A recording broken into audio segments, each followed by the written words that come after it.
Assalamualaikum warahmatullahi wabarakatuh. Perkenalkan, nama saya Hilmi Nasrullah bersama dengan teman saya Oki Dwi Wicaksono, kelas Malbe. Di sini akan menjelaskan mengenai bank sentral. Perkenalkan, nama saya Oki Dwi Wicaksono akan mempresentasikan tugas lembaga dan keuangan yang berkelompok dengan Hilmi. Bank sentral. Bank sentral adalah lembaga negara yang mempunyai wewenang untuk mengeluarkan alat pembayaran yang sah dari suatu negara, merumuskan dan melaksanakan kebijakan moneter, mengatur dan mengawasi perbankan, serta menjalankan fungsi sebagai lender of the last resort. Pendirian Bank Indonesia pada tanggal 24 Januari 1828, pemerintah Hindia Belanda mendirikan The Java Chase Bank sebagai bank sirkulasi di Hindia Belanda dengan tugas menerbitkan uang kertas, memberikan kredit bagi perusahaan-perusahaan, memperdagangkan logam mulia, dan bertindak sebagai kasir pemerintah. Setelah kemerdekaan, The Java Chase Bank dinasionalisasi menjadi Bank Indonesia di bawah pemerintah sesuai dengan Undang-Undang Nomor 11 Tahun 1953. Undang-Undang dan Badan Hukum Bank Sentral. Undang-Undang Nomor 13 Tahun 1968 tentang Bank Sentral menyebutkan bahwa Bank Sentral berdasarkan undang-undang ini diberi nama Bank Indonesia sesuai dengan bunyi penjelasan pasal 23 Undang-Undang Dasar 1945. Maka selain berdasarkan hukum perdata Eropa dan hukum dagang Eropa, bank dapat melakukan perbuatan-perbuatan menurut hukum adat dengan orang-orang atau badan-badan yang takluk pada hukum adat serta menjalankan hak-hak atas benda-benda yang takluk pada hukum adat. Sebagai badan hukum, berdasarkan undang-undang, maka bank sentral mempunyai modal yang merupakan kekayaan negara yang dipisahkan. Dengan demikian, maka untuk selanjutnya bank dalam menjalankan usahanya terlepas dari anggaran pendapatan dan belanja negara. Tujuan Bank Indonesia. Tujuan tunggal. Bank Sentral Bank Indonesia mempunyai satu tujuan tunggal, yaitu mencapai dan memelihara kestabilan nilai rupiah. Kestabilan nilai rupiah ini mengandung dua aspek, yaitu kestabilan nilai mata uang terhadap barang dan jasa, serta kestabilan terhadap mata uang negara lain. Aspek pertama tercermin pada perkembangan laju inflasi, sementara aspek kedua tercermin pada perkembangan nilai tukar rupiah terhadap mata uang negara lain. Fungsi Bank Sentral. Bank Sentral memiliki beberapa fungsi. Yang pertama, memelihara stabilitas keuangan nasional. Yang kedua, melancarkan pembiayaan pembangunan ekonomi. Yang ketiga, pelaksanaan kebijakan moneter dan keuangan. Dan yang keempat, mendorong pengembangan sistem perbankan yang sehat. Tugas Bank Sentral. Bank Sentral memiliki 3 tugas. Yang pertama, menetapkan dan melaksanakan kebijakan moneter. Kedua, mengatur dan menjaga kelancaran sistem pembayarannya. Ketiga, mengatur dan mengawasi perbankan di Indonesia. 1. Menetapkan dan melaksanakan kebijakan moneter. Menetapkan sasaran-sasaran moneter dengan memperhatikan sasaran laju inflasi, melakukan pengendalian moneter dengan tidak terbatas pada operasi pasar terbuka di pasar uang, baik rupiah maupun valuta asing, menetapkan tingkat diskonto dan cadangan minimum, serta mengatur kredit atau pembiayaan. 2. Mengatur dan menjaga kelancaran sistem pembayaran, melaksanakan dan memberikan persetujuan dan izin atas penyelenggaraan jasa sistem pembayaran, mewajibkan penyelenggara jasa sistem pembayaran untuk menyampaikan laporan kegiatannya, dan menetapkan penggunaan alat atau instrumen pembayaran. 3. Mengatur dan mengawasi perbankan di Indonesia, menetapkan peraturan, memberikan dan mencabut izin atas kelembagaan dan kegiatan usaha tertentu dari bank, mengawasi bank baik secara individual ataupun sebagai sistem perbankan, dan mengenakan sanksi terhadap bank sesuai dengan peraturan perundang-undangan.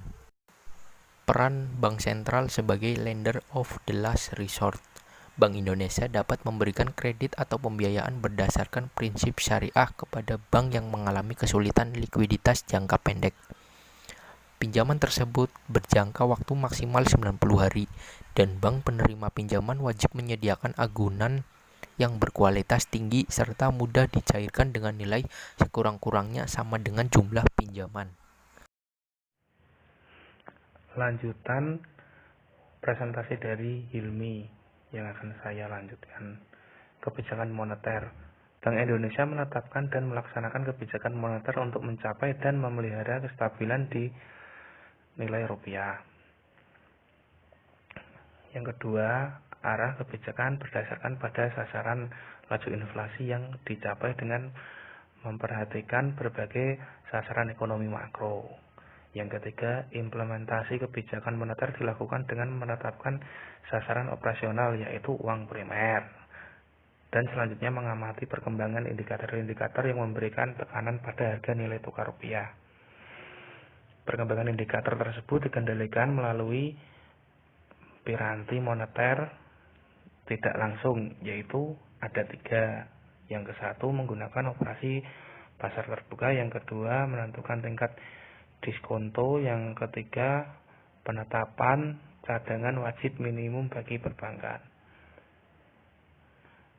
Nomor 1, operasi pasar terbuka. Operasi pasar terbuka dilaksanakan untuk mempengaruhi likuiditas rupiah di pasar uang, yang pada gilirannya akan mempengaruhi tingkat suku bunga. OPT dilakukan melalui 2 cara, yaitu melalui penjualan sertifikat Bank Indonesia dan intervensi rupiah. Yang ke-1, penjualan SBI dilakukan melalui lelang sehingga tingkat diskonto yang terjadi benar-benar mencerminkan kondisi likuiditas pasar uang.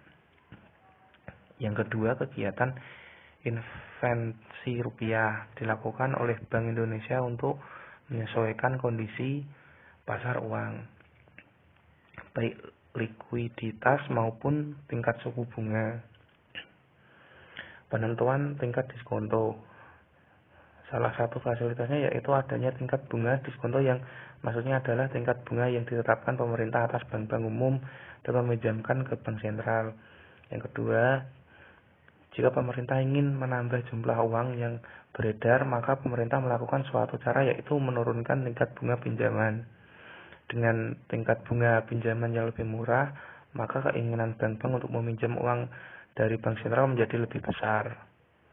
Yang ketiga, penentuan cadangan wajib minimum.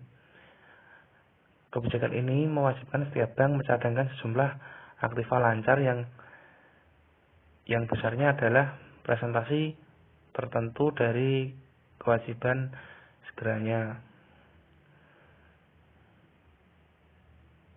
Kebijakan ini tertuang dalam ketentuan giro wajib minimum sebesar 5% dari dana pihak ketiga yang diterima bank. Apabila Bank Indonesia memandang perlu untuk mengetatkan kebijakan moneter, maka cadangan wajib tersebut dapat ditingkatkan. Pengaturan dan pengawasan bank. Dalam pelaksanaan tugas ini, Bank Indonesia berwenang menetapkan ketentuan-ketentuan perbankan dengan menjunjung tinggi prinsip kehati-hatian. Berkaitan dengan kewenangan di bidang perizinan, selain memberikan dan mencabut izin usaha bank, Bank Indonesia juga dapat memberikan izin pembukaan, penutupan, dan pemindahan kantor bank. Di bidang pengawasan, Bank Indonesia melakukan pengawasan langsung maupun tidak langsung. Yang pengawasan langsung dilakukan baik dalam bentuk pemeriksaan secara berkala maupun sewaktu-waktu bila diperlukan. Pengawasan tidak langsung dilakukan melalui penelitian, analisis, dan evaluasi terhadap laporan yang disampaikan oleh bank. Kebijakan nilai tukar. Sejak tahun 1970, Indonesia telah menerapkan 3 sistem nilai tukar, yaitu yang pertama, sistem nilai tukar tetap mulai tahun 1970 sampai tahun 1978. Sistem nilai tukar pengembang terkendali sejak tahun 1978. Yang ketiga, sistem nilai tukar pengambang bebas sejak 14 Agustus 1997. Dengan berlakunya sistem yang terakhir ini, nilai tukar rupiah sepenuhnya ditentukan oleh pasar, sehingga kurs yang berlaku adalah benar-benar pencerminan keseimbangan antara kekuatan penawaran dan permintaan. Upaya restrukturisasi perbankan sebagai upaya membangun kembali kepercayaan masyarakat terhadap sistem keuangan dan perekonomian Indonesia, Bank Indonesia telah menempuh langkah restrukturisasi perbankan yang komprehensif. Restrukturisasi perbankan tersebut dilakukan melalui upaya pemulihan kepercayaan masyarakat, program rekapitalisasi, program restrukturisasi kredit, penyempurnaan ketentuan perbankan, dan peningkatan fungsi pengawasan bank. Sekian presentasi dari kelompok kami. Terima kasih. Wassalamualaikum warahmatullahi wabarakatuh.